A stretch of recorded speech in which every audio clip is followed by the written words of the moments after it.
to forget it all. If we are truly looking for God to do a new thing, we have to be ready to see something new.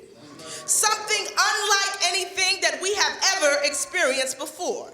Something that we could not even begin to imagine. Although God had brought the Israelites out of the hand of Pharaoh in Egypt, he had made a path through the Red Sea. Although God had rained manna from heaven in their time of need and given them meat in the middle of a desert. Although God had brought water out of a rock to quench their thirst and overshadowed them as a cloud by day and fire by night. Although God had commanded them in victorious battle against their enemies and given them a land flowing with milk and honey. Yet, he says, forget.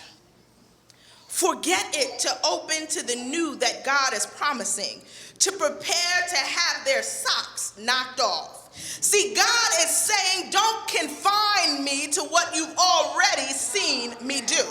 See, God is not a one-trick pony, and if you'll just get out the way, if you'll just move to the side, if you'll just have a couple of seats, see, God is saying, I can do something you've never seen me do before. I can open a way that seemed impossible to you. I can send a healing that's more than miraculous. If you would just give me some elbow room, I can get you that new job that you've been praying about.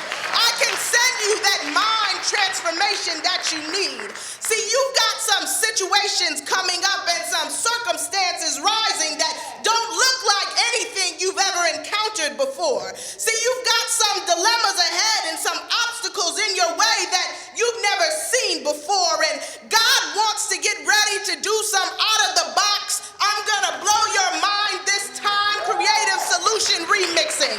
But as long as we are caught up in how God used to be, what he's already done, how we think God acts, what we know he does, how we believe God looks like and acts like, we can never be ready for this new thing. Like Paul, we must forget those things that are behind and press towards the mark.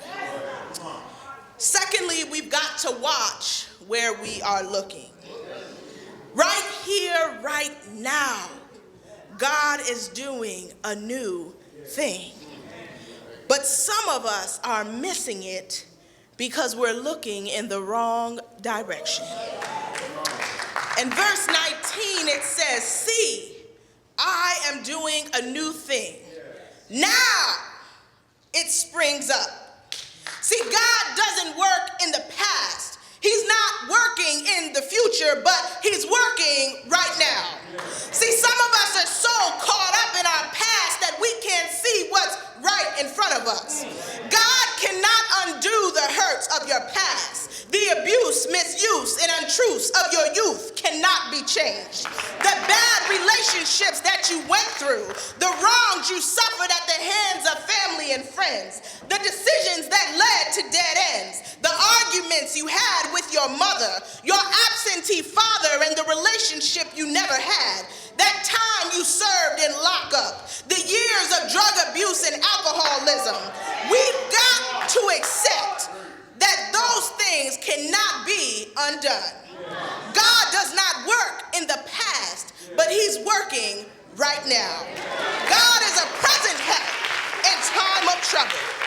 Right here, right now, today. Stop looking for God to change your past. I can tell you now, it's not gonna happen. But God works in the present to create a new future. He's doing a new thing. So that future doesn't have to look like the past. You don't have to pass on those habits to your children.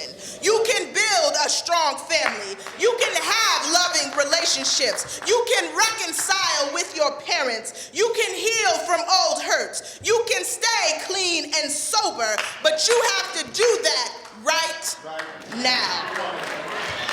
Look for God right now. Behold, now is the acceptable time. Now is the acceptable hour. We've got to move past the past, forget those things, and focus our attention on today. Look around you and see what new things God is doing. Now, I know that some of us here would say, well, preacher, I've been looking for a while and I ain't seen nothing new yet. Well, if you'll just take a walk of faith with me, we'll dig just a little bit deeper in this text and see if we can find some answers for you. You see, in the New International Version of this text, it says, now it shall spring forth. The actual Hebrew translation of the word here translated spring is actually sprout. Now it shall sprout. Now the thing about sprouting is that sprouts often appear below the ground.